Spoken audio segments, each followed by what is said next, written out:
वहीं आपको बताऊं कि ईरान पर दबाव बनाने के लिए अमेरिका की शर्त है कि परमाणु समझौते से जोड़े फ्रीज और फंड को रिलीज करने की शर्त है।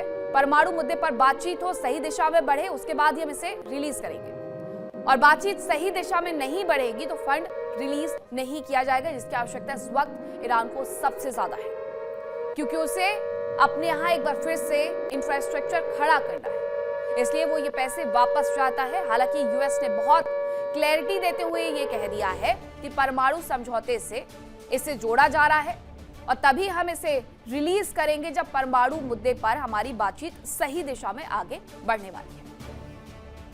तो मिडिल ईस्ट में एक बार फिर से बारूदी बारिश होने के आसार भी बन रहे हैं। बातचीत की तमाम कोशिशें हो रही हैं, लेकिन दोनों पक्ष एक दूसरे पर भरोसा बिल्कुल नहीं कर पा रहे हैं और शायद यही वजह है कि कतर में बातचीत पर संशय बरकरार है। हालात ऐसे हैं कि एक तरफ अमेरिका है, दूसरी तरफ ईरान है और जंग की तैयारियों में भी दोनों ही जुटे हुए हैं। और अब आपको बताती हूँ दूसरी खबर के बारे में। खबर यह कि हॉर्मुज स्ट्रेट में जहाजों से फीस वसूलने पर ईरान अड़ा हुआ है। ईरान ओमान के बीच में मैरीटाइम सर्विस फीस वसूलने पर सहमति बन गई है और ओमान के बीच हॉर्मुज स्ट्रेट के प्रशासन पर यह सहमति बनी है। ईरान ने यह दावा कर दिया है वैश्विक समुद्री व्यापार की लागत बढ़ सकती है। सीधे सीधे आप ये कह सकते हैं कि हॉर्मुज अब से ईरान का है। ईरान ने जो कभी अंतर्राष्ट्रीय रूट हुआ करता था, सबके लिए फ्री हुआ करता था, उस रूट पर अपना दावा अधिकार कर दिया है कि ये जगह हमारी है, हमसे जुड़ी हुई है और यहां से गुजरने वाले हर एक जहाज से फीस वसूले जाएगी। और इसके लिए बाकायदा ओमान से भी बातचीत हुई है, क्योंकि ओमान के हिस्से में भी हॉर्मुज का कुछ हिस्सा है। ओमान के बीच में हॉर्मुज स्ट्रेट के प्रशासन पर सहमति बन गई है, ये ईरान ने कह दिया है और वैश्विक समुद्री व्यापार की इस दौरान लागत बढ़ सकती है।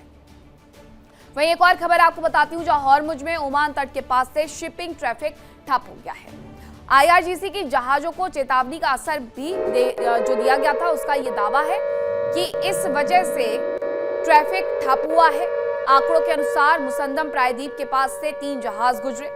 ईरान ने हॉर्मुज से गुजरने वाले जहाजों के लिए रूट तय कर दिया है। तो ये 2 खबरें आपको बता रहे हैं। हॉर्मुज में स्थिति बहुत अच्छी नहीं है, स्थिति जस की तस बनी हुई है। ये डील साइन हो जाने के बावजूद, क्योंकि ये डील साइन हो गई है लेकिन लागू नहीं हो पा रही है, इसीलिए मुसंदम प्रायद्वीप के पास से सिर्फ 3 जहाज गुजरे हैं।